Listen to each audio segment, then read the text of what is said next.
Hello, and welcome to Mastering the Interview Pod. My name's Austin, and today we're going to do something a little fun today. And by a little fun, I just want to...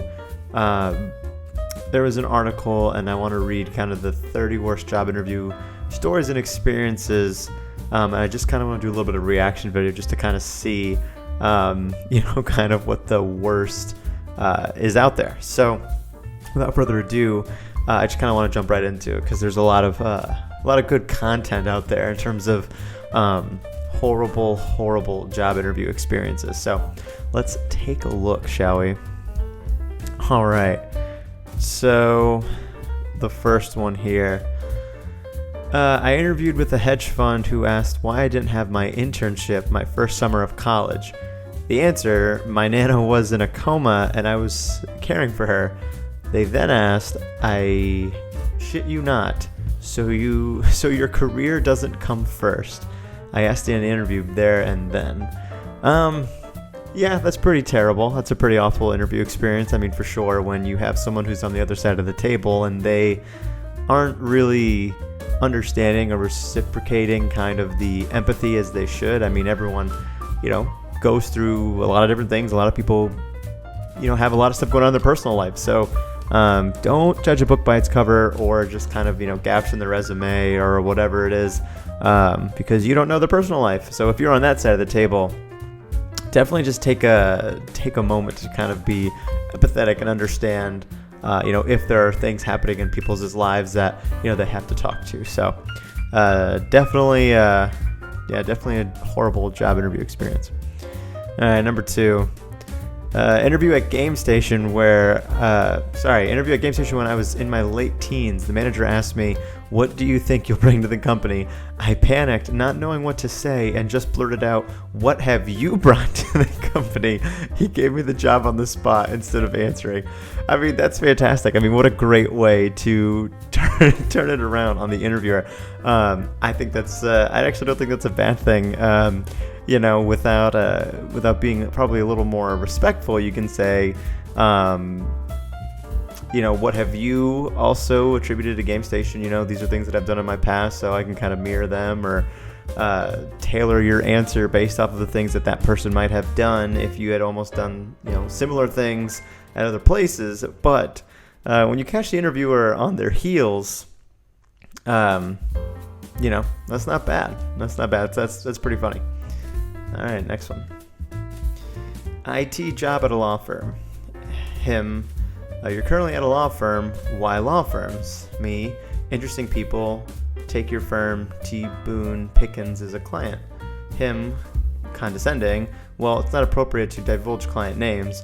My mouth before brained engaged. Well, take it off your website then. Oh, I see. I didn't understand it at first. This was a horrible tweet. It was very confusing and all over the place. Basically what this is he did some research on the company and he shouted out a client that they currently have. And he was trying to boast like, oh, I did research on your company, which you definitely should be. But the interviewer took that as condescending, saying that he thought that individual was working for those clients and he was name dropping. It's not as funny as when you have to explain the whole joke. That was fine. If that was a star rating, I'd give it a 3 out of 10 for tweet. I mean, I butchered it too, so. All right, number 4. Not me, but a colleague once went to an interview across London in his lunch break. Client locked him and 2 others in a room and refused to release them until they found a solution to his problem. One of them called the police and the man was charged for false imprisonment. Yeah, it's probably not the best thing to do. Don't do that. Star rating on that one, it's a solid 5. Alright, I went to an interview really hungover. When the interviewer came to meet me and show me to the room, she held out her hand guiding the way. In my hungover state, I stood up and held her hand. Both of us were too embarrassed to let go, so we walked to the interview room hand in hand. That's pretty funny. I mean, definitely don't do that. That's definitely crossing the line. But that's hilarious. 10 out of 10. Won't recommend do that during your interview, but 10 out of 10. Funny story. All right. Once called in sick in order to go for an interview, only to find my current boss had done exactly the same thing and was sitting in the waiting area. None of us got the gig. Oh my. Yeah. So that's really tough, right? Because the whole thing is, you got to play hooky from work, or you got to kind of lie or bend the truth to try and get to interview, because, there's no way you're just going to just say like, hi, excuse me, boss, may I be excused so I can go interview at another company? It's pretty much not smiled upon, that's for sure. So yeah, that sucks. That's pretty terrible. I mean, hopefully it was only just kind of like the first interview and not like you were super far down and these were kind of like the final interviews, but yeah, it stinks. All right. Interviewed at Facebook about 10 years ago. Interviewer looked at my CV and said, we don't count internships as experience here, so let's just forget all that.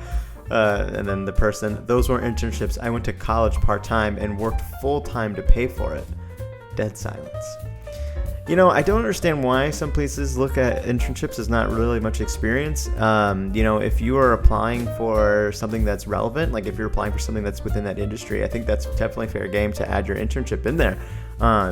And the reason why I say that is because if you intern at a really high-profile place or, big-name company or something like that, you do get to see a little bit of the ins and outs, and you get to do a little bit of the work and understand a little bit of the programs. And I don't think that's a terrible thing to put on your resume. I mean, if you have 20 years experience, 30 years experience, whatever it is, maybe don't have the internship on there. But if you're just getting started and you did that in college, and even though it was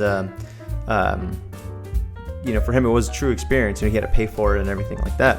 I'm not a big don't use your internships as relevant experience. I mean, it's kind of the whole point of an internship, right? Like the whole point of you doing an internship is to get your feet wet into a company or a job and learn experience. So if I'm on the other side of the table, I would not look at that as irrelevance.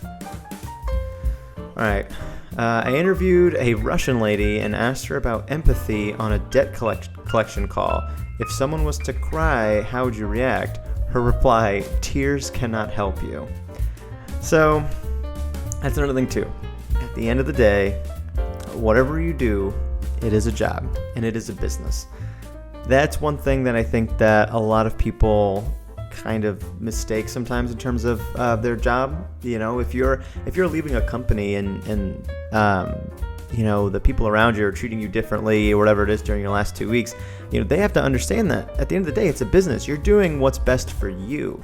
And I think that's where kind of people start to like blur the line, because do you really want to stay stagnant at a company just because you feel bad for interviewing somewhere else, or because you don't want to make them feel bad or whatever it is, or put the company out or whatever it is? At the end of the day, that's your paycheck. That's your life. That's your home. That's your car. That's your husband, wife, partner, whatever it is. You got to make those decisions for yourself.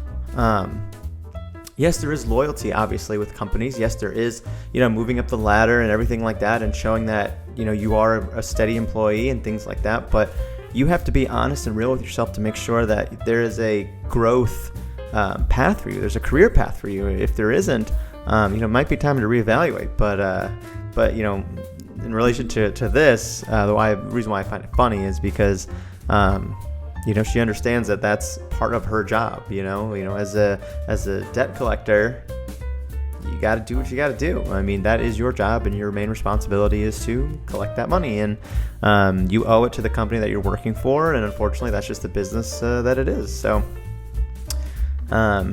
yes, definitely, understand that what you do is a job.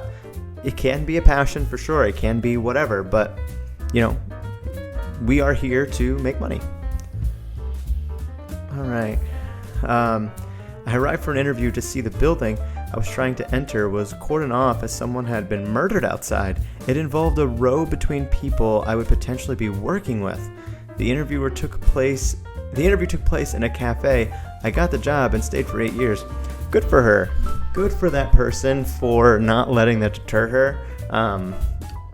Obviously we can't control everything, especially something like that. But that's it's a pretty horrible interview. All right, decided to study interview tips. I'd read a firm handshake and not looking away from the interviewer showing enthusiasm. Guy walks in, I walk over to him, shake his hand firmly, and walking back to his seat, never dropped my intense gaze from his eyes till he sat down.